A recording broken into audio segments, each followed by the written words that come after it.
Luggage দুর্ভোগে নাকাল বাংলাদেশ বিমানের যাত্রীরা, হাতে পেতে অপেক্ষা করতে হয় ঘন্টার পর ঘন্টা।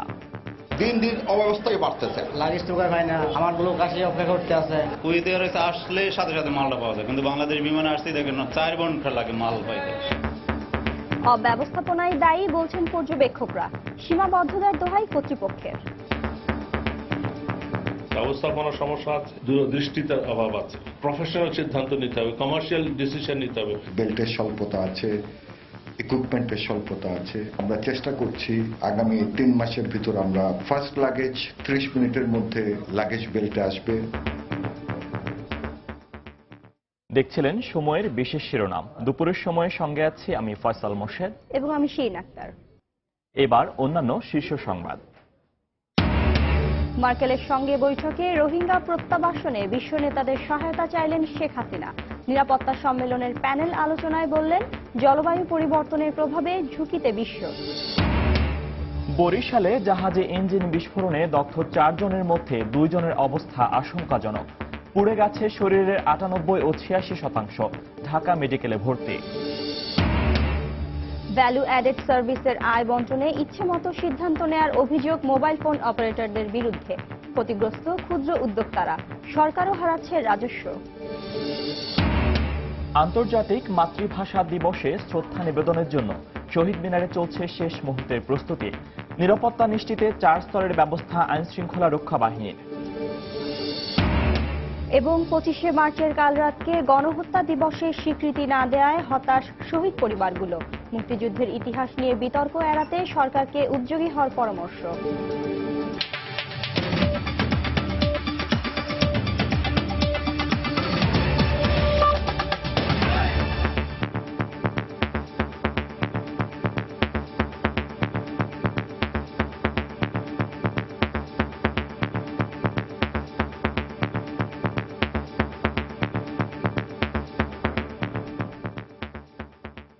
লাগেজ দুর্ভোগে নাকাল বাংলাদেশ বিমানের যাত্রীরা। বিমানবন্দরে নামার পর অপেক্ষায় থাকতে হচ্ছে ঘন্টার পর ঘন্টা। এরপরও মালামাল বুঝে পাওয়া যায় না বলে অভিযোগ অনেকের। এই অবস্থার জন্য বিমানের অব্যবস্থাপনাকেই দায়ী করছেন পর্যবেক্ষকরা। যাত্রীদের হাতে যৌক্তিক সময়ের মধ্যে লাগেজ পৌঁছে দিতে প্রয়োজনীয় ব্যবস্থা নেওয়া হচ্ছে বলে জানিয়েছেন বিমানের চেয়ারম্যান। তারেকুজ্জামান শিমুলের রিপোর্ট। প্রায় 3 বছরের স্বজনহীন প্রবাস জীবন শেষে মধ্যপ্রাচ্য থেকে দেশে ফিরেছেন সুমন মিয়া। বিমানে ওঠার পর চেনা মুখের পরিচিত বলিতে যে ভালো লাগা তৈরি হয়েছিল, নামার পর তার অনেকটাই ম্লান হয়েছে বিমানবন্দরের লাগেজ দুর্ভোগে। এতদিন পরে দেশে ফিরলাম, এখানে আসি ভোগান্তি, লাগেজ টোকার হয় না, আমার লোক আসে অপেক্ষা করতে আছে, না জানি চলেও গেছে, আমি বলতে পারি না সঠিক। কেবল সুমন মিয়াই নন, এই বাস্তবতার মুখোমুখি হওয়াটাই যেন এখন নিয়তি হয়ে দাঁড়িয়েছে বাংলাদেশ বিমানে চড়া অন্য সব যাত্রীর। দিন দিন অব্যবস্থায় বাড়তেছে। ইমিগ্রেশন পার হলাম, ট্রলি নেই, ট্রলির জন্য 2 ঘন্টা ভিতরে দাঁড়ায় থাকা। আমি নিজে এয়ারপোর্ট থেকে বেরোয়, আমি না সমস্ত যাত্রী আজকে এয়ারপোর্ট থেকে বেরিয়ে মেইন রোড পর্যন্ত যায় ট্রলি আনছে। কুয়েতে আসলে সাথে সাথে মালটা পাওয়া যায়, কিন্তু বাংলাদেশ বিমানে আসতে দেখেন না 10টা বাজে বিমান আসছে, এখন মাল আমরা এই যে পাইলাম। 4 ঘন্টা লাগে মাল পাইতে। বিমানের হিসাব মতে গত 3 বছরে তাদের যাত্রীর সংখ্যা বেড়েছে প্রায় 8 লাখ। এর মধ্যে কেবল গত বছরই বেড়েছে 3 লাখ। কিন্তু খুব একটা বাড়েনি যাত্রী সেবার মান। ইমিগ্রেশন শেষে বেসরকারি ও বিদেশি বিমানের যাত্রীরা যেখানে 2 থেকে আড়াই ঘন্টার মধ্যে মালামাল সব বুঝে পাচ্ছেন, সেখানে বাংলাদেশ বিমানের যাত্রীদের অপেক্ষা করতে হচ্ছে 4 থেকে 6 ঘন্টা পর্যন্ত। অথচ বিমানকে লাভজনক করার জন্য গত কয়েক বছরে বিনিয়োগ করা হয়েছে 10,000 কোটি টাকারও বেশি। লোকসংযোগের অবসান ঘটিয়ে লাভের ধারায় ফিরে আসছে গত কয়েক বছরে বিমানের বহরে যুক্ত হয়েছে নতুন 6টি এয়ারক্রাফট। খুব শিগগিরই আরও 4টি যুক্ত হতে যাচ্ছে বলে জানিয়েছেন কর্মকর্তারা। তবে বিশেষজ্ঞরা মনে করছেন, শুধুমাত্র বিনিয়োগ করে নাই, বরং যাত্রী সেবার দিকে বেশি মনোযোগী হওয়া গেলেই পুরোপুরি লাভের ধারে ফিরে আসবে বাংলাদেশে। ব্যবস্থাপনার সমস্যা আছে, প্ল্যানিং এর অভাব, দূরদৃষ্টিতার অভাব আছে, প্রফেশনাল সিদ্ধান্ত নিতে হবে, কমার্শিয়াল ডিসিশন নিতে হবে। কমার্শিয়াল ডিসিশনের জন্য যা কিছু করার দরকার সেইভাবে নিতে হবে। বেল্টের স্বল্পতা সহ নানা কারণে লাগেজ জট সৃষ্টি হচ্ছে জানিয়ে বিমানের চেয়ারম্যান বলছেন, সমস্যা সমাধানের সব ধরনের ব্যবস্থা নেওয়া হচ্ছে। বেল্টের স্বল্পতা আছে, ইকুইপমেন্টের স্বল্পতা আছে। আমরা চেষ্টা করছি আগামী 3 মাসের ভিতর আমরা ফার্স্ট লাগেজ 30 মিনিটের মধ্যে লাগেজ বেল্টে আসবে এবং শেষ লাগেজ 80 থেকে 90 মিনিটের মধ্যে আসবে। এছাড়া দক্ষতা বৃদ্ধির পাশাপাশি আচরণে পেশাদারিত্ব আনতে বিমানের কর্মকর্তা কর্মচারীদের জন্য নিয়মিত প্রশিক্ষণের ব্যবস্থা করা হচ্ছে বলেও জানান তিনি। তারেকুজ্জামান শিমুল, সময় সংবাদ, ঢাকা। জার্মান চ্যান্সেলর অ্যাঙ্গেলা মার্কেলের সঙ্গে দ্বিপাক্ষিক বৈঠকে রোহিঙ্গা ইস্যুতে বিশ্ব নেতাদের সহায়তা চেয়েছেন প্রধানমন্ত্রী শেখ হাসিনা। জার্মানির মিউনিখে নিরাপত্তা সম্মেলনের ফাঁকে শেখ হাসিনা গতকাল অ্যাঙ্গেলা মার্কেলের সঙ্গে বৈঠক করেন। পরে মিউনিখ নিরাপত্তা সম্মেলনের জলবায়ু বিষয়ক প্যানেল আলোচনায় বক্তব্য রাখেন প্রধানমন্ত্রী। তিনি বলেন, জলবায়ু পরিবর্তনের প্রভাবেই প্রতি বছর অভিবাসী হচ্ছেন লাখো মানুষ। নিরাপত্তা ঝুঁকিতে পড়ছে বিশ্ব। জার্মানি থেকে চিত্র সাংবাদিক রেজাউল হকের পাঠানো ছবিতে দেখুন ডেস্ক রিপোর্ট। বর্তমান বিশ্বের নিরাপত্তা বিষয়ক আলোচনার থিঙ্ক ট্যাঙ্ক কনফারেন্স খ্যাত মিউনিখ নিরাপত্তা সম্মেলন বা এমএসসিতে বাংলাদেশের কোনো সরকার প্রধান হিসেবে প্রথমবারের মতো যোগ দিলেন প্রধানমন্ত্রী শেখ হাসিনা। শনিবার স্থানীয় সময় দুপুরে মিউনিখের বেইরিশার হোফ হোটেলে ক্লাইমেট সিকিউরিটি গুড কপ ব্যাড কপস শীর্ষক প্যানেল আলোচনায় অংশ নেন সরকার প্রধান শেখ হাসিনা। প্রধানমন্ত্রী তার বক্তব্যে উল্লেখ করেন, বৈশ্বিক ও জাতীয় নিরাপত্তায় বড় সংকটের কারণ হয়ে দাঁড়িয়েছে জলবায়ু পরিবর্তন। বলেন, এর প্রভাবে অভিবাসীদের সংখ্যা প্রতিনিয়তই দীর্ঘ হচ্ছে। Climate induced migration. Millions are forced to move internally and internationally because of climate change. This is direct bearings on social and economic resources. জলবায়ুর বিরূপ প্রভাবে বৈশ্বিক অর্থনীতিতে যে পরিবর্তন আসছে সেটি সামাল দিতে বিশ্ব নেতাদেরও আহ্বান জানান Sheikh Hasina. Climate change is a global issue and its solution should also be global. It requires combined, concerted and coherent actions. এর আগে নিরাপত্তা সম্মেলনের মূল আনুষ্ঠানিকতার ফাঁকে স্থানীয় সময় হোফের অ্যাটিলিয়ার রেস্টুরেন্টে জার্মান চ্যান্সেলর অ্যাঙ্গেলা মার্কেলের সঙ্গে ঘণ্টাব্যাপী দ্বিপাক্ষিক বৈঠক করেন প্রধানমন্ত্রী। বৈঠকে বাংলাদেশের সন্ত্রাসবাদ দমন, আর্থসামাজিক উন্নয়ন, দারিদ্র্য বিমোচন সহ দুই নেতা কথা বলেন মিয়ানমার থেকে বাংলাদেশে অনুপ্রবেশ করা রোহিঙ্গা ইস্যুতেও। রোহিঙ্গাদের পুনর্বাসনে প্রধানমন্ত্রী বিশ্ব সম্প্রদায়ের সহায়তা চেয়েছেন বলে সাংবাদিকদের জানিয়েছেন প্রধানমন্ত্রীর প্রেস সচিব। মিয়ানমার যাদেরকে পুশ করা হয়েছে তাদের অবস্থা সম্পর্কে উনি জানতে চান জার্মানির চ্যান্সেলর। সেখানে আমাদের প্রধানমন্ত্রী বর্তমান অবস্থাটা বলেছেন, তাদেরকে রক্ষা করার জন্য আপাতত উনি একটা জায়গা ঠিক করেছেন, সেই জায়গাতে তাদের রাখা হবে। তো এই ব্যাপারে মাননীয় প্রধানমন্ত্রী আন্তর্জাতিক সম্প্রদায়ের কাছে আহ্বান জানিয়েছেন সাহায্য করার জন্য। এছাড়াও অ্যাঙ্গেলা মার্কেল ও শেখ হাসিনার বৈঠকে সন্ত্রাসবাদ দমনে দুদেশ একসাথে কাজ করতে একটি সমঝোতায় স্বাক্ষর করেছেন বলেও ব্রিফিংয়ে জানান পররাষ্ট্র সচিব শহীদুল হক। এরপর স্থানীয় সময় রাত ৮টার কিছু পরে হোটেল ম্যারিয়ট থেকে সফর সঙ্গীদের নিয়ে মিউনিখ আন্তর্জাতিক বিমানবন্দরের উদ্দেশ্যে যাত্রা করেন প্রধানমন্ত্রী শেখ হাসিনা। সময় সংবাদ, মিউনিখ, জার্মানি। দুপুরের সময়ে আরো থাকছে, মুকুলে মুকুলে ভরে গেছে চাঁপাইনবাবগঞ্জের আম বাগানগুলো। এবারও বাম্পার ফলনের আশা। পোকার আক্রমণ ঠেকাতে বালাইনাশক ব্যবহারের পরামর্শ গবেষকদের।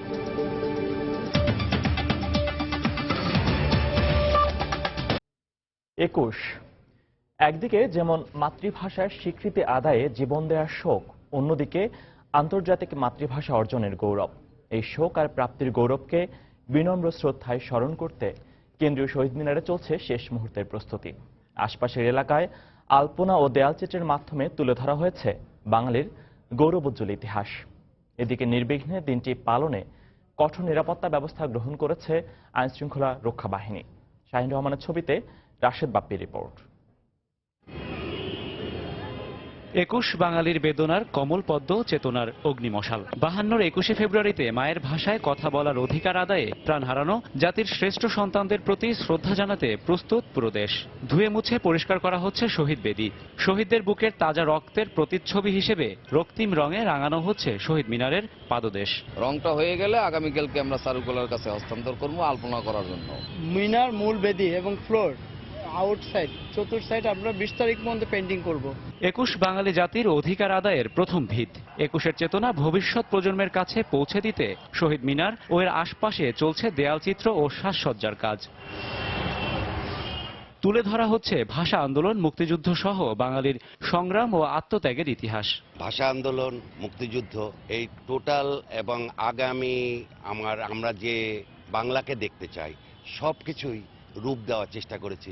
1952 সালে তো জন্ম হয়নি, তখনের যে অনুভূতিটা সেটা এখন অনেকটা অনুভব করছি এই কাজটা করতে পেরে। আমরা যদি আজকে এই কাজটা করে যেতে পারি তাহলে পরবর্তী প্রজন্ম এটা থেকে ইন্সপায়ার্ড হবে। 21শে ফেব্রুয়ারি উপলক্ষে থাকছে আইন শৃঙ্খলা রক্ষা বাহিনীর কয়েক স্তরের নিরাপত্তা ব্যবস্থা। র্যাব পুলিশের পাশাপাশি মোতায়েন থাকবে সাদা পোশাকে নিরাপত্তা কর্মী। কেন্দ্রীয় শহীদ মিনারে 4 স্তরের নিরাপত্তা বেষ্টিত থাকবে।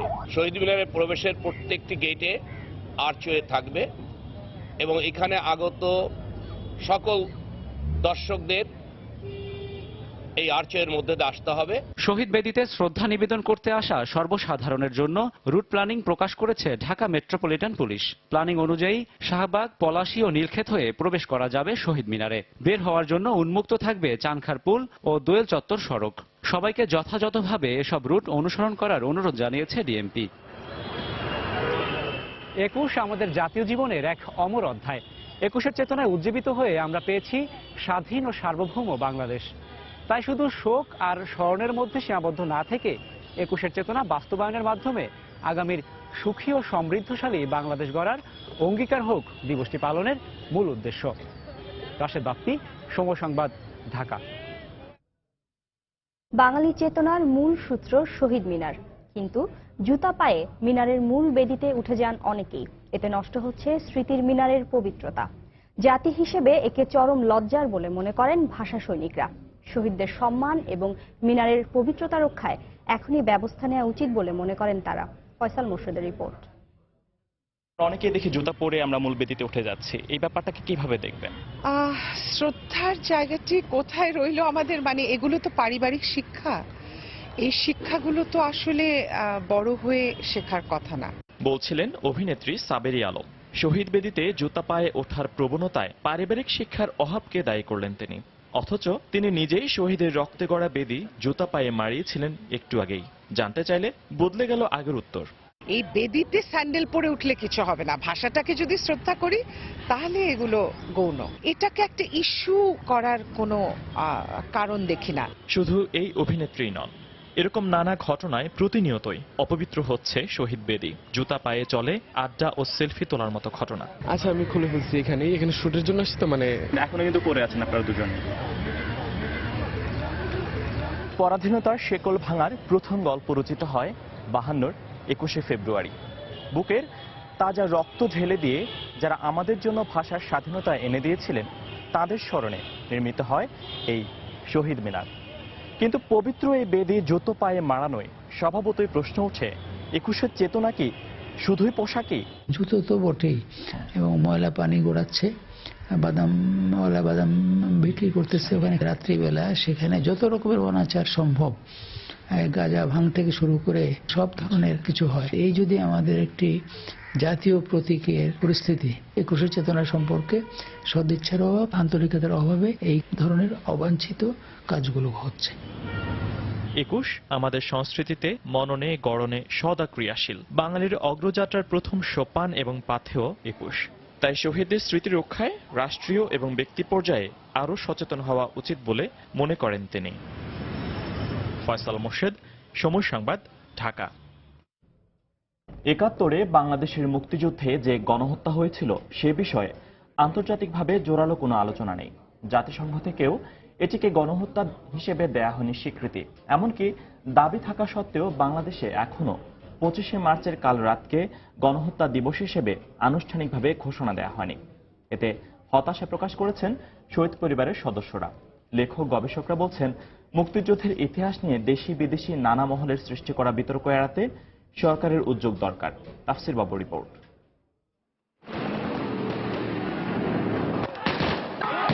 বাংলাদেশের মুক্তিযুদ্ধে পাক বাহিনীর যে গণহত্যা তার সূত্রপাত 71-এর 25শে মার্চ। এরপর থেকেই পুরো 9 মাস সারা দেশের সবখানেই চলে পাকিস্তানি মিলিটারির হত্যাযজ্ঞ।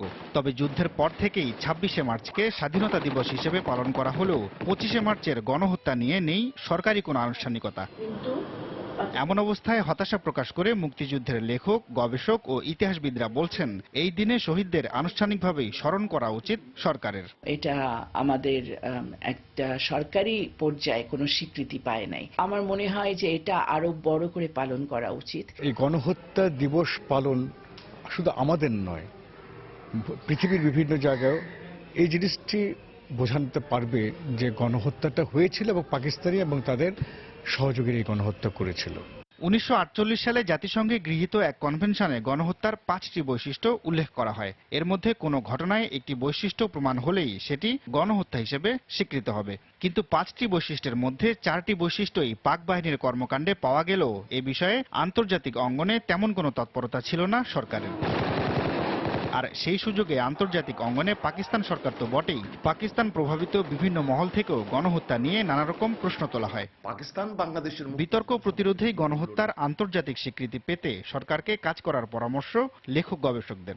আন্তর্জাতিক কোনো দিবসকে বাংলাদেশ এককভাবে করতে পারে না, সরকার থেকে এখানে একটা প্রস্তাব যেতে হবে আন্তর্জাতিক মহলের কাছে। এটি হলে মুক্তিযুদ্ধের ইতিহাসটি আর কখনো বিকৃত হবে বলে আমার মনে হয় না। 1915 সালের আর্মেনীয় গণহত্যা কিংবা দ্বিতীয় বিশ্বযুদ্ধের হলোকাস্ট কিংবা 1975 সালে পূর্ব তিমুরে যে হত্যাকাণ্ডগুলো ঘটেছিল আন্তর্জাতিকভাবে সেগুলো গণহত্যা হিসেবেই স্বীকৃত। তবে 71-এর মুক্তিযুদ্ধে 30 লাখ বাঙালি হত্যার ঘটনা ঘটলেও এ বিষয়ে আন্তর্জাতিকভাবে তেমন কোনো আলোচনা নেই।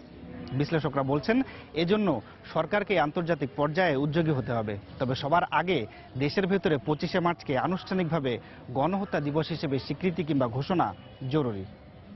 তাফসির বাবু, সময় সংবাদ, ঢাকা। সংসদের আগামী অধিবেশনে সম্প্রচার আইন উত্থাপন করা হবে বলে জানিয়েছেন তথ্যমন্ত্রী হাসানুল হক ইনু। সকালে ঢাকা রিপোর্টার্স ইউনিটিতে মিট দ্য প্রেস অনুষ্ঠানে তিনি আরো বলেন, সম্প্রচার আইন পাশ হলে শক্তিশালী একটি সম্প্রচার কমিশন গঠন করা হবে, যে কমিশনের মাধ্যমে পরিচালিত হবে গণমাধ্যম। তবে এই আইন সংসদে উত্থাপনের আগ পর্যন্ত গণমাধ্যম কর্মীদের পক্ষ থেকে কোনো সংসদ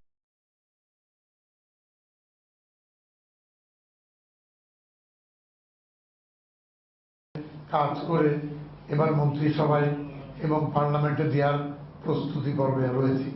আমরা আশা করছি আগামী অধিবেশনে সম্প্রচার আইন আমরা পার্লামেন্টে দিতে পারবো। পার্লামেন্টে গেলে এটি সম্প্রচার আইন পাস হবে এবং একটি সম্প্রচার কমিশন তৈরি হবে। সম্প্রচার কমিশন একটা আধা বিচারিক সংস্থা হবে, শক্তিশালী সংস্থা। এটা এখনো সময় আছে পার্লামেন্টে যাওয়া পর্যন্ত। যে কোনো সাংবাদিক, গণমাধ্যমের কর্মী, যে কোনো নাগরিক আপনারা এই ব্যাপারে সংযোজন করা এখতিয়ার রাখেন। বিএনপির সিনিয়র যুগ্ম মহাসচিব রুহুল কবির রিজভী বলেছেন, বেগম জিয়াকে বাদ দিয়ে কোনো নির্বাচন হতে দেবে না বিএনপি। সকালে নয়াপল্টনে দলটির কেন্দ্রীয় কার্যালয়ে সংবাদ সম্মেলনে তিনি এই মন্তব্য করেন। বেগম জিয়ার বিরুদ্ধে চলা মামলা নিয়ে আগাম মন্তব্য করে প্রধানমন্ত্রী বিচার প্রক্রিয়াকে প্রভাবিত করার চেষ্টা করছেন বলেও মন্তব্য করেন রিজভী। সাজা হবে উনারা কি করে জানছেন? উনি কি করেছেন যে উনার সাজা হবে? এইটা সরকারি দলের যিনি প্রধান, তার হচ্ছে মানে মনের বাসনা, প্রতিহিংসা চরিতার্থ করার এটা একটা পরিকল্পনা। তো আপনার হীন পরিকল্পনা কখনো বাস্তবায়ন হয় না। দেশনেত্রী বেগম খালেদা জিয়ার ছাড়া কোনো নির্বাচন হবে না, হতে পারে না, হতে পারবে না, এবং দেশের মানুষ সেই নির্বাচন হতে দিবে না এবং তারা এটা মানবে না।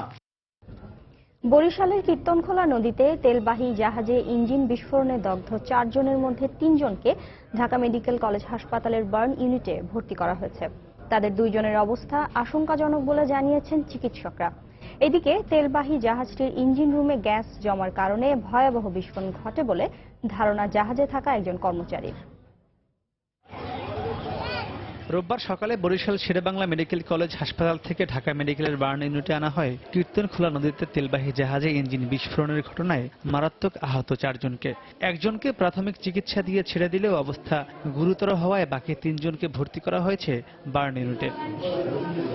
প্রাথমিক চিকিৎসা শেষে আহত এক কর্মচারী জানান, কীর্তনখোলা নদীর মাঝ থেকে তেল আনলোড করতে ঘাটের দিকে যাওয়ার জন্য ইঞ্জিন চালু দেওয়ার সময় বিস্ফোরণের ঘটনা ঘটে। তবে কি কারণে বিস্ফোরণ তা নিশ্চিত করে বলতে না পারলেও গ্যাস জমে এমন হতে পারে বলে ধারণা করছেন তিনি। টেলিগ্রাফ মারা হয়েছে জাহাজ ঘাটে নেওয়ার জন্য, যার ইঞ্জিন রুমে ডিউটি ওনারা ইঞ্জিন রুমে চলে গেছে, আমাদের সামনে ডিউটি আমি সামনে চলে গেছি, হঠাৎ করে দেখি বুমের মতো একটা বাস্ট হইল। বাস্ট হওয়ার সাথে সাথে আমার চোখ মুখে কি যেন বললো, আমি আর বলতে পারি, তাড়াতাড়ি দূরে সরে আসছি। ইঞ্জিন রুম থেকে অথবা ফার্ম রুম থেকে হয়েছে, এই দুটোকে ধারণা করতেছি। হয়তো গ্যাসের কারণ হইতে পারে বা অন্য কি কারণ, আসলে এমন তো আর কখন হয় না। গ্যাস বাস্ট হইতে পারে, এখন তারা শিওর দিতে পারে না। বেশি বছর গ্যাস বাস্ট হইতে পারে এবং ইঞ্জিন কভার দিয়ে আসতে পারে। আহতদের মধ্যে 3 জনের অবস্থা আশঙ্কাজনক বলে জানিয়েছেন বার্ন ইউনিটের চিকিৎসক। নাজমুল, হুমায়ুন কবির, শামসুল আরিফিন, ওরা 3 জন আছে। এর মধ্যে নাজমুল হলে 15%, আর 2 জন হলে একজন 95%, একজন 86% বার্ন। পার্সেন্টেজ অফ বার্ন অনেক বেশি, তাদের সাথে ইনহেলেশন বার্ন আছে এবং সাথে আরো ইনজুরি আছে। ফলে সব মিলে আসলে 3 জনের অবস্থায় আশঙ্কাজনক। যেহেতু 95% and 86% মানে খুবই আশঙ্কাজনক অবস্থা। আসলে এত পার্সেন্ট বার্ন আসলে খুব সার্ভাইভ করা খুবই কষ্ট।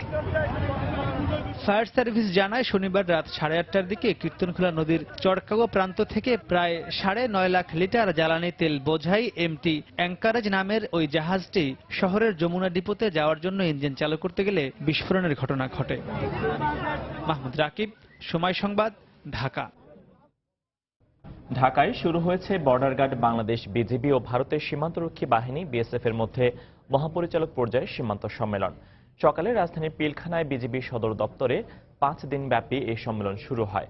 বৈঠকে বিজিবি মহাপরিচালক মেজর জেনারেল আবুল হোসেনের নেতৃত্বে বাংলাদেশের 28 সদস্যের প্রতিনিধি দল অংশ নিচ্ছে।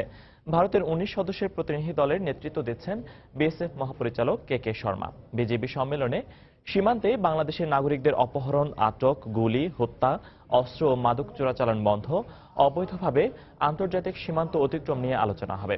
এছাড়া আন্তর্জাতিক সীমান্তের 150 গজের মধ্যে নির্মাণ কাজ, নদীর তীর সংরক্ষণ কাজে সহায়তা, অপরাধীদের বিষয়ে তথ্য বিনিময় এবং উভয় বাহিনীর মধ্যে পারস্পরিক আস্থা বাড়ানোর উপায় সম্মেলনে গুরুত্ব পাবে।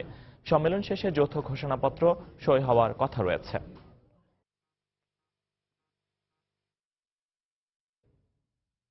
রাজশাহীতে গুলিতে কাউসার আলী নামে একজন নিহত হয়েছে। র্যাবের দাবি, বন্দুকযুদ্ধে নিহত কাউসার আলী ডাকাত দলের সদস্য। র্যাব জানায়, গত রাতে মতিহার থানার বুধপাড়া এলাকায় টহল দিতে গেলে র্যাবের গাড়ি লক্ষ্য করে অতর্কিত হামলা চালায় ডাকাত দলের সদস্যরা। আত্মরক্ষার্থে র্যাব পাল্টা গুলি ছোড়ে। শুরু হয় বন্দুকযুদ্ধ। এক পর্যায়ে ডাকাত দল পিছু হটলে ঘটনাস্থলে কাউসারকে গুলিবিদ্ধ অবস্থায় পড়ে থাকতে দেখা যায়। উদ্ধার করে রাজশাহী মেডিকেল কলেজ হাসপাতালে নিলে কর্তব্যরত চিকিৎসক তাকে মৃত ঘোষণা করেন। নিহত কাউসারের বিরুদ্ধে হত্যা, ডাকাতি সহ 4টি মামলা রয়েছে বলে জানানো হয়েছে।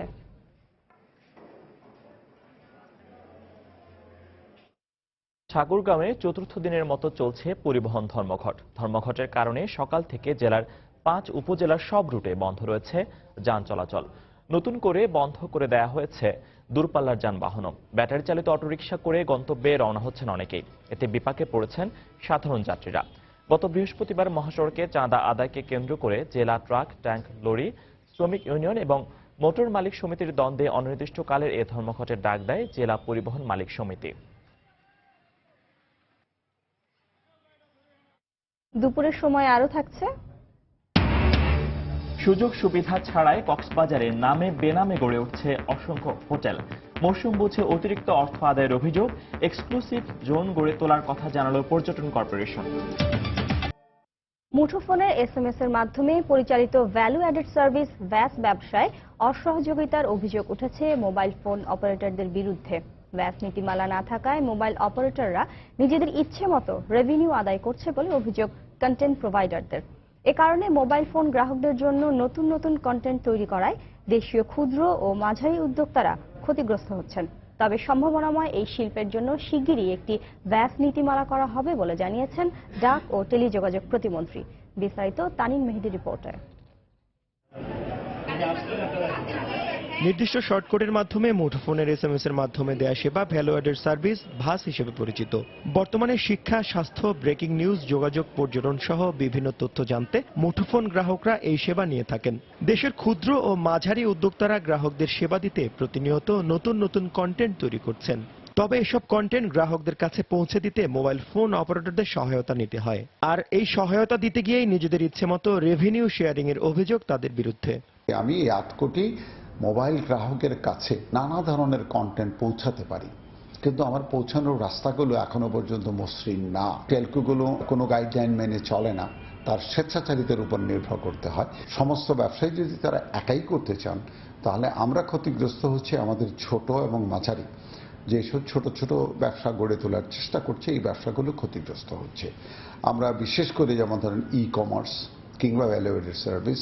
সম্ভাবনাময় এই শিল্প রক্ষায় 2012 সালে একটি খসড়া ভাস নীতিমালা ডাক ও টেলিযোগাযোগ মন্ত্রণালয়ে পাঠায় বিটিআরসি, কিন্তু 4 বছরেও পূর্ণাঙ্গ নীতিমালা তৈরি হয়নি। তবে খসড়া নীতিমালাটি যাচাই বাছাই করে শিগগিরই একটি পূর্ণাঙ্গ ভাস নীতিমালা প্রণয়ন করা হবে বলে জানালেন ডাক ও টেলিযোগাযোগ প্রতিমন্ত্রী। খুব কম সময়ের একটি সময়সীমা দিয়েছি যে এর মধ্যেই এটা ফাইনালাইজ করে পাঠানো উচিত। ব্যাস গাইডলাইনে আমরা ন্যূনতম একটা সীমানা করে দেব যে সরকার নির্ধারিত এই সীমানাই হচ্ছে সর্বশেষ সীমা, যেন কখনোই কেউ ক্ষতিগ্রস্ত না হন বা এই কম্পিটিটিভ মার্কেটে যেন কোনো পক্ষ অপর পক্ষকে ক্ষতিগ্রস্ত না করতে পারেন। কন্টেন্ট প্রোভাইডারদের তথ্য অনুযায়ী বর্তমানে দেশে প্রায় 200 কোটি টাকার মোবাইল কন্টেন্টের বাজার রয়েছে। কর্মসংস্থান হয়েছে অন্তত লক্ষাধিক তরুণের। সঠিক নিয়মে ব্যবসা পরিচালিত হলে এটি হাজার কোটি টাকার শিল্পে পরিণত হতে পারে বলে মনে করেন তারা। তানিন মেহেদি, সময় সংবাদ, ঢাকা। মুকুলে মুকুলে ভরে গেছে চাঁপানবাবগঞ্জের আমবাগানগুলো। গতবারের মতো এবারেও বাম্পার ফলনের আশা বাগান মালিকদের। তবে পোকার আক্রমণ ও প্রতিকূল আবহাওয়া নিয়ে কিছুটা শঙ্কা রয়েছে তাদের। পোকার আক্রমণ ঠেকাতে বালাইনাশক ব্যবহারের পরামর্শ দিয়েছেন গবেষকরা। চাঁপানবাবগঞ্জ প্রতিনিধি মোহাম্মদ আল মাহবুবকে সঙ্গে নিয়ে সাইফুর রহমান রকের রিপোর্ট। ক্যামেরায় ছিলেন হাবিবুর রহমান পাপ্পু। গাছে গাছে মুকুল আসতে শুরু করেছে আমের রাজধানী চাঁপাইনবাবগঞ্জে। আম বাগানগুলো এখন ভরে উঠেছে মুকুলে। গেল কয়েক বছরে এ অঞ্চলের উঁচু নিচু জমিতে গড়ে উঠেছে 2500-এরও বেশি ছোট বড় আম বাগান।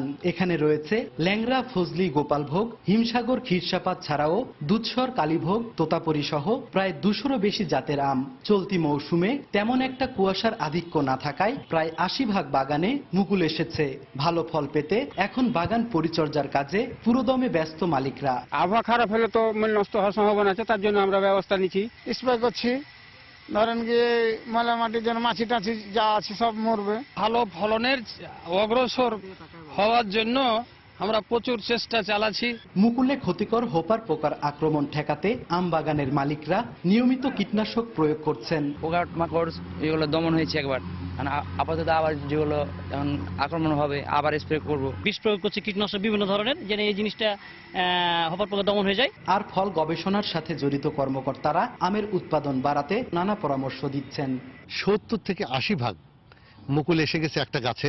আমরা সেই সব গাছে সাইপারমেথ্রিন গ্রুপের অথবা এমিডাক্লোপিড এই গ্রুপের ঔষধ হপারকে দমন করার জন্য, এবং এর সাথে ছত্রাক একটা রোগ সেটাকে দমন করার জন্য ম্যানকোজেব গ্রুপের যদি এইটা দেয় তাহলে আর ওই রোগগুলো হবে না, আর হপার পোকাও দমন হবে। কৃষি সম্প্রসারণ অধিদপ্তরের দেয়া তথ্য অনুযায়ী এবছর চাঁপাইনবাবগঞ্জে 24,260 হেক্টর জমির বাগানে 2 লাখ মেট্রিক টন আম উৎপাদনের লক্ষ্যমাত্রা নির্ধারণ করা হয়েছে।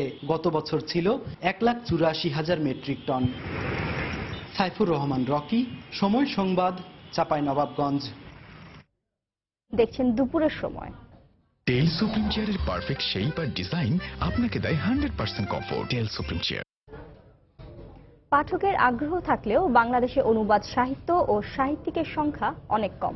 প্রকাশকরা বলছেন, বিদেশি লেখকদের বই প্রকাশের অনুমতি পাওয়ার দীর্ঘসূত্রতার কারণে অনুবাদ সাহিত্য প্রকাশে আগ্রহী হন না অনেকে। পাঠকদের অভিযোগ, অনেক ক্ষেত্রেই বাংলা ভাষায় অনুদিত বইয়ে সাহিত্য রস পাওয়াই যায় না। ফখরুল শাহিনের রিপোর্ট। বিদেশের কালোত্তীর্ণ সাহিত্যের প্রতি আকর্ষণ পাঠক মাত্রেরই সহজাত, আর সেসব সাহিত্যকর্মের রসাস্বাদনের অন্যতম মাধ্যম অনুবাদ সাহিত্য। বাংলা সাহিত্য যেগুলি পড়ি সেগুলি হয়তো আলাদা একটা ইমেজ থাকে বা আলাদা একটা অনুভূতি বা আবেগ থাকে, কিন্তু অনুবাদ সাহিত্য পড়তে গেলে এই আবেগ বা এই অনুভূতিটা আসে না। যেসব প্রকাশনীগুলো অনুবাদ করে সেগুলো আজ থেকে 200 বা 300 বছর আগে বিশ্বের অন্যান্য দেশে লেখা হয়েছে ওই বইগুলো। সাধারণত আমাদের পাবলিশাররা এটার জন্য আলাদা কোনো এডিটর রাখেন না বলে যেটা হয় যে আমরা যখন অনুবাদ করে বই জমা দিচ্ছি সেইটা একজন প্রুফ রিডার প্রুফ দিচ্ছেন, যার হয়তো কোনো সেন্স নাই। সাহিত্যিকরা বলছেন, বাংলা সাহিত্যকে আরো সমৃদ্ধ করতে অনুবাদ সাহিত্যের উপর জোর দেয়া দরকার। অনুবাদ করা তো একটা কষ্টসাধ্য সময় সাপেক্ষ ব্যাপার, সেটার জন্য তো তার কিছু সম্মানী প্রত্যাশা থাকে, যদিও অনেকে এই প্রত্যাশা ছাড়াই করেন। জোরে সোরে আমরা দেখতে পাচ্ছিলাম নতুন নতুন অনুবাদ করার উদ্যোগ, কিন্তু সেটা কিছুটা হয়তো সীমিত হয়ে গেছে। এরপরে বলবো যে আরো শুধু আমি সাহিত্যের কথা বলছি কেন, অনুবাদের তো দরকার পাঠ্যপুস্তকে। প্রকাশকরা বলছেন অনুবাদ সাহিত্যের বই প্রকাশের ক্ষেত্রে রয়েছে নানা প্রতিবন্ধকতা। এটা বেশ সময় সাপেক্ষ ব্যাপার অনুবাদের লাইসেন্স করাটা। ওদের সাথে কথা বলতে হয়, তারপর ওরা ডকুমেন্টেশন করে একটা বড় নাম্বার কপির রয়্যালটি অ্যাডভান্স করতে হয়। অনুবাদ সাহিত্যকে আরো গুরুত্ব দিতে এই বিভাগটি নতুন উদ্যমে চালু করা হবে বলে জানান বাংলা একাডেমির মহাপরিচালক। আমরা চেষ্টা করব এই বইমেলার পরেই অনুবাদ নিয়ে একটু বিশদভাবে বসে চিন্তা ভাবনা করে আমাদের এখানকার 2-3 জন আর বাংলা ভাষাভাষী অন্য অঞ্চলের যারা বাংলা এবং ইংরেজি দুটোই ভালোভাবে জানেন তাদের দিয়ে করানোর জন্য। বাংলা ভাষায় প্রকাশিত বই বিভিন্ন ভাষায় অনুদিত হলে বিশ্বে বাংলা সাহিত্যের পাঠকের সংখ্যা আরো বাড়বে বলে মত বিশেষজ্ঞদের। ফখরুল শাহিন, সময় সংবাদ, ঢাকা। এশিয়ার মধ্যে বাংলাদেশে বিনিয়োগের পরিবেশ অনেক ভালো বলে মন্তব্য করেছেন বাংলাদেশে নিযুক্ত চীনের রাষ্ট্রদূত। সকালে রাজধানীর মতিঝিলে এফবিসিসিআই ভবনে চায়না বাংলাদেশ বিজনেস মিটিংয়ে তিনি একথা বলেন। এফবিসিসিআই ও চায়না সিপিএসসিসির উদ্যোগে আয়োজিত এই সভায় চীন ও বাংলাদেশের ব্যবসায়ী নেতারা উপস্থিত ছিলেন। এতে দুদেশের মধ্যে ব্যবসা বাড়াতে ব্যবসায়ীদের মধ্যে আলোচনা হয়। বাংলাদেশে বিনিয়োগের পরিবেশ আরও উন্নত হচ্ছে বলে জানান এফবিসিসিআই সভাপতি আব্দুল মাতলুব আহমদ। এশিয়ার অন্য দেশগুলোর তুলনায় বাংলাদেশে বিনিয়োগের পরিবেশ অনেক ভালো, কারণ এখানকার শ্রমের মজুরি অন্যান্য দেশের তুলনায় অনেক কম। তবে এখানে ছোটখাটো কিছু সমস্যা রয়েছে যেগুলো দু দেশের মধ্যে আলোচনার মাধ্যমে সমাধান করা সম্ভব বলে আমি মনে করি। বাংলাদেশে জিওগ্রাফিক্যাল স্ট্র্যাটেজিক্যালি খুব ভালো পজিশনে আছে, যার জন্য আমরা চাই বেশি বেশি করে ইনভেস্টমেন্ট বাংলাদেশে আসুক। ওরা বললো যে না, আমাদের ইনভেস্টমেন্ট এখন পাকিস্তানে বেশি আছে, কিন্তু যেভাবে বাংলাদেশ এগিয়ে যাচ্ছে আমরা আশা করছি বাংলাদেশে আমাদের ইনভেস্টমেন্ট আর অনেক বাড়বে। ইজারাদারের সন্ত্রাসী বাহিনীর হামলার আশঙ্কা ব্যক্ত করে গাবতলী পশুর হাটে মাংস ব্যবসায়ীদের নিরাপত্তা নিশ্চিতের দাবি জানিয়েছে ঢাকা মহানগর মাংস ব্যবসায়ী সমিতি। পাশাপাশি শর্ত ভঙ্গের অভিযোগে ইজারা বাতিলের দাবি জানিয়েছেন তারা। সকালে সচিবালয়ে বাণিজ্য মন্ত্রণালয়ে অতিরিক্ত সচিবের সঙ্গে বৈঠকে সমিতির নেতারা দুর্নীতির অভিযোগে ঢাকা উত্তর সিটি কর্পোরেশনের প্রধান নির্বাহী কর্মকর্তা ও সম্পত্তি কর্মকর্তাকেও প্রত্যাহারের দাবি জানান। তারা বলেন, প্রধানমন্ত্রীর কার্যালয়ের নির্দেশ ভঙ্গ করে ডিএনসিসির 2 কর্মকর্তার যোগসাজশে ইজারাদার হাট থেকে অতিরিক্ত খাজনা আদায় করছে। বৈঠক শেষে তারা জানান, বিকেলে সংবাদ সম্মেলন করে আনুষ্ঠানিকভাবে ধর্মঘট প্রত্যাহারের বিষয়ে জানানো হবে। এ সময় অতিরিক্ত সচিব মুন্সি শফিউল হক মাংস ব্যবসায়ীদের নিরাপত্তা নিশ্চিতের আশ্বাস দেন ও মাংসের দাম সাধারণ মানুষের সামর্থ্যের মধ্যে রাখার আহ্বান জানান।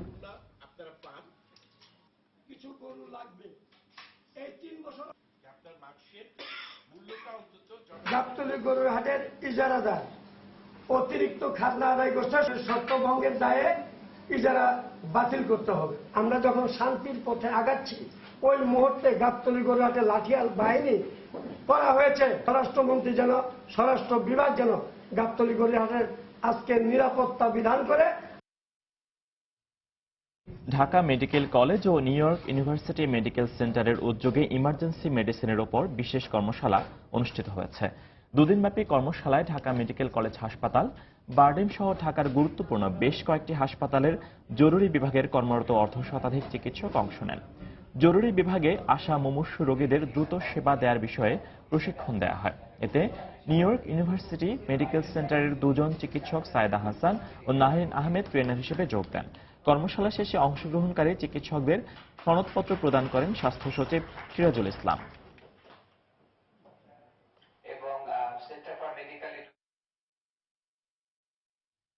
সুযোগ সুবিধা ছাড়াই কক্সবাজারের নামে বেনামে গড়ে উঠেছে অসংখ্য হোটেল। মৌসুম বুঝে অতিরিক্ত অর্থ হাতিয়ে নিচ্ছে হোটেল মালিকরা, এমন অভিযোগ পর্যটকদের। হোটেল কর্তৃপক্ষের দাবি, প্রশাসনিক জটিলতার কারণে পর্যটকদের জন্য তেমন বিশেষ কিছু করতে পারছেন না তারা। সুজাউদ্দিন রুবেলের তথ্য ও মোহাম্মদ ফরাজের ছবি নিয়ে দেখুন ডেস্ক রিপোর্ট। ফেনীল ঢেউ আছড়ে পড়ছে কক্সবাজারের বালুকাময় সৈকতে, পাশেই সবুজ পাহাড়। সাগর পাড়ের সত্যিকারের মনোরম পরিবেশ খোঁজে বছর জুড়ে হাজার হাজার পর্যটক ছুটে আসেন বিশ্বের দীর্ঘতম সৈকতের এই শহরে। কিন্তু শুধুমাত্র সমুদ্র সৈকত আর হোটেল ছাড়া যেন পর্যটকদের দেখার কিছুই নেই। তাই সুযোগ সুবিধা ছাড়া নামে বেনামে গড়ে ওঠা হোটেলগুলো মৌসুম বুঝে আদায় করছে অতিরিক্ত টাকা। এতে পর্যাপ্ত সুযোগ সুবিধা না থাকায় কক্সবাজার ভ্রমণের প্রতি আগ্রহ হারিয়ে ফেলছে পর্যটকরা। আর জরাজীর্ণ 3 মোটেল নিয়ে নীরব ভূমিকায় রয়েছে পর্যটন কর্পোরেশন। ফরেস্টার মানের বলে 2000 টাকার রেন্টকে ওরা 5000 করে দিচ্ছে, এভাবে কিন্তু নিয়ে নিচ্ছে সবার থেকে। যখন আমি সিজনে আসি, যদি ওদের চাপ বেশি থাকে, 7000 টাকার যে রুমটা ওরা এটাকে 12000 টাকা বানায় ফেলা। এইসব কারণে দেখা গেছে যে আমরা এই জায়গায় আসার ইন্টারেস্টটা হারায় ফেলি। প্রশাসনিক জটিলতার কারণে পর্যটকদের জন্য কিছুই করা যাচ্ছে না বলে দাবি হোটেল মালিক সমিতির নেতার। পর্যটকদের বিনোদনের জন্য কিছু প্রোগ্রাম করার চেষ্টা করি, কিন্তু সেই প্রোগ্রামগুলো প্রশাসনিক অনুমতির যে জটিলতা, এই কয়েকটা টেবিল ঘোরা লাগে একটা অনুমতির জন্য, যার কারণে আমরা হতাশ হয়ে আর এই প্রোগ্রামগুলো করি না।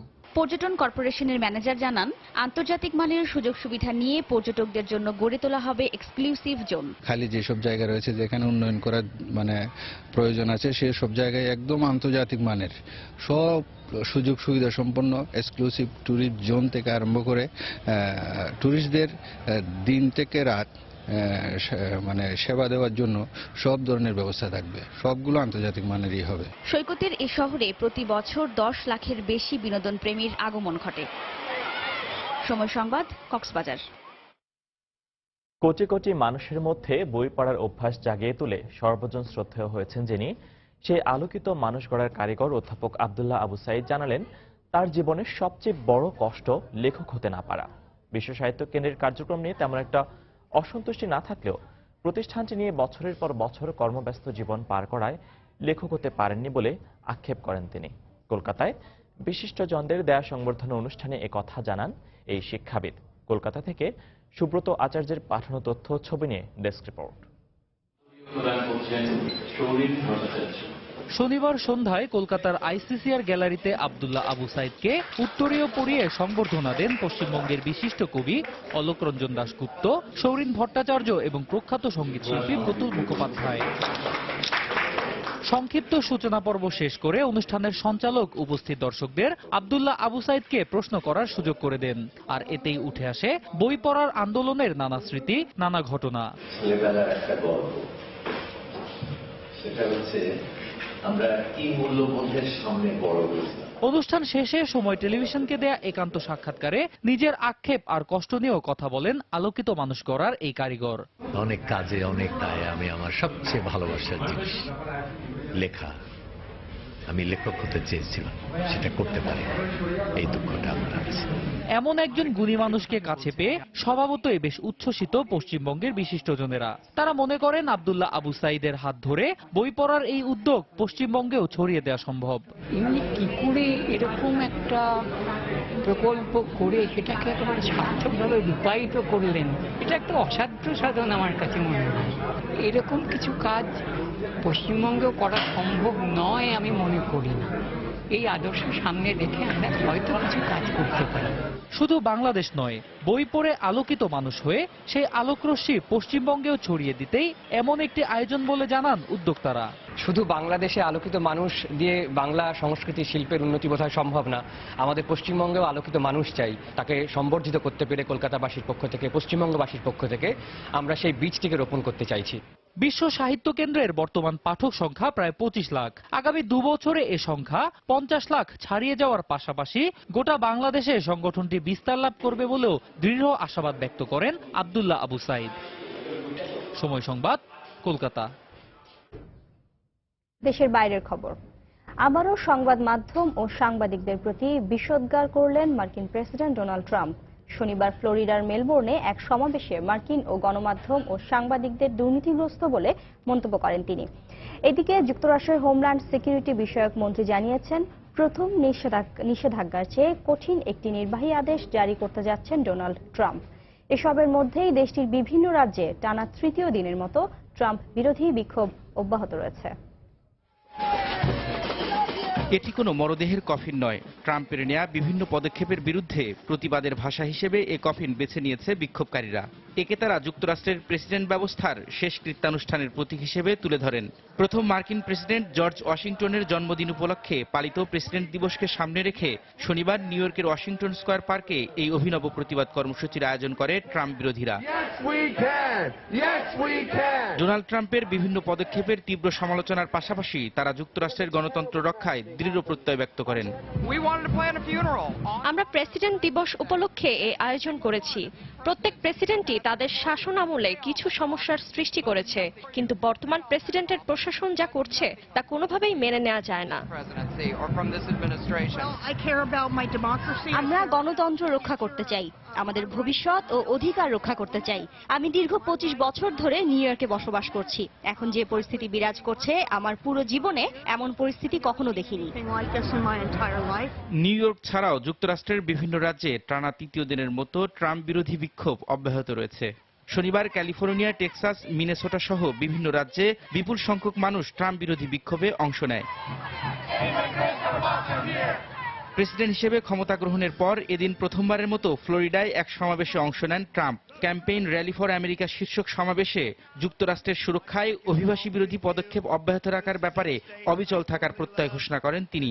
পাশাপাশি তীব্র সমালোচনা করেন মার্কিন সংবাদ মাধ্যম ও সাংবাদিকদের। এক আশাবাদী চেতনা যুক্তরাষ্ট্রকে এগিয়ে নিয়ে যাচ্ছে। আমরা আমাদের দেশকে নিরাপদ রাখতে চাই, আর তার অংশ হিসেবেই আগামী সপ্তাহে নতুন নির্বাহী আদেশ জারি করা হবে। সংবাদ মাধ্যম সঠিক প্রতিবেদন প্রকাশ করে না, তাদের নিজস্ব এজেন্ডা রয়েছে। সাংবাদিকরা এক দুর্নীতিগ্রস্ত ব্যবস্থার অংশ। আমরা তাদের আসল রূপ প্রকাশ করব। এদিকে 7টি মুসলিম প্রধান দেশের নাগরিকদের যুক্তরাষ্ট্রে প্রবেশে নিষেধাজ্ঞার আদেশ আদালতে স্থগিতের পর নতুন ভ্রমণ নিষেধাজ্ঞা জারির ক্ষেত্রে কৌশলী হচ্ছেন ট্রাম্প। শনিবার জার্মানির মিউনিখে নিরাপত্তা সম্মেলনে অংশ নিয়ে যুক্তরাষ্ট্রের হোমল্যান্ড সিকিউরিটি বিষয়ক মন্ত্রী জন কেলি বলেন, প্রথম নিষেধাজ্ঞার চেয়েও কঠিন নির্বাহী আদেশ আরোপের চিন্তা করছেন ট্রাম্প। তবে নতুন নিষেধাজ্ঞায় গ্রিন কার্ডধারীদের যুক্তরাষ্ট্রে প্রবেশে কোনো রকম বাধা দেওয়া হবে না বলেও জানান কেলি। রবিউল ইসলাম আওলাদ, সময় সংবাদ। পাকিস্তানের দক্ষিণ পূর্বাঞ্চলীয় সিন্ধু প্রদেশে মাজারে ভয়াবহ আত্মঘাতী বোমা হামলার ঘটনায় পাঞ্জাবে আজ সকাল পর্যন্ত সবশেষ 24 ঘন্টায় 205 সন্দেহভাজনকে আটক করেছে নিরাপত্তা বাহিনী। আটককৃতদের বেশিরভাগই আফগান নাগরিক বলে জানা গেছে। পাঞ্জাব পুলিশের এক মুখপাত্র জানিয়েছেন, পুলিশ এবং গোয়েন্দা সংস্থা পঞ্চম দিনের মতো প্রদেশ জুড়ে তল্লাশি চালিয়ে যাচ্ছে। গোয়েন্দা তথ্যের ভিত্তিতেই এই অভিযান চলছে বলেও জানান তিনি। আটককৃতদের জিজ্ঞাসাবাদের জন্য কোথায় পাঠানো হয়েছে তা গণমাধ্যমকে জানানো হয়নি। এছাড়া মাজারের আশেপাশেও অভিযান অব্যাহত রয়েছে। এদিকে করাচি সুশীল সমাজ শনিবার মোমবাতি জ্বালিয়ে মাজারে হামলার ঘটনার প্রতিবাদ জানান।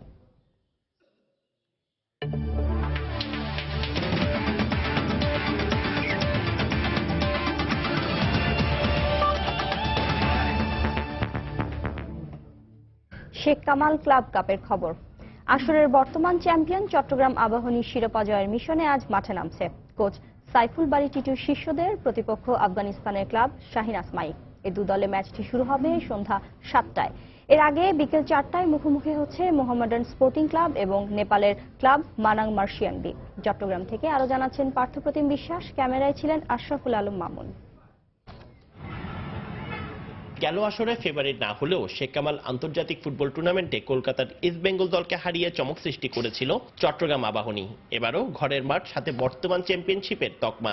সেক্ষেত্রে বাড়তি কিছুটা চাপ অনুভব করতেই পারে স্বাগতিকরা। প্রস্তুতির জন্য পর্যাপ্ত সময় না পেলেও জয় দিয়ে মিশন শুরু করতে চায় কোচ সাইফুল বারী টিটু। প্রথম ম্যাচটা খুব ইম্পর্টেন্ট আমাদের কাছে, এবং টিমটা সম্পর্কে হয়তো আমরা অত বেশি ধারণা নাই, বাট আমরা আশা করছি যে প্রথম ম্যাচটা জিতে আমরা ভালো একটা ফ্লাইং স্টার্ট দিতে পারবো। তারকা কিংবা বিদেশি খেলোয়াড়ের ছড়াছড়ি নেই যুদ্ধ বিধ্বস্ত দেশ আফগানিস্তানের ক্লাব শাহিন আসমাইর। প্রতিকূল অবস্থার সাথে লড়াই করে টিকে থাকা দলটির প্রতিটি সদস্যই জয়ের ব্যাপারে আশাবাদী।